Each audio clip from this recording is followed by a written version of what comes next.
Nagsimula ang lahat sa eskwela, nagsama-samang 12. Sa kalokohan at sa tuksuhan, hindi maawat sa isa't isa.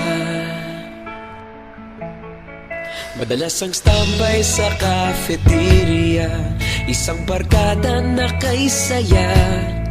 Laging may hawak-hawak na gitara, konting udyok lamang kakanta na. Kay simple lamang ng buhay nun, walang mabibigat na suliranin. Problema lamang laging kulang ang datong. Sana napunta ang panahon? Sana nga ba? Sana nga ba? Sana napunta ang panahon? Sana nga ba? Sana nga ba? Sana napunta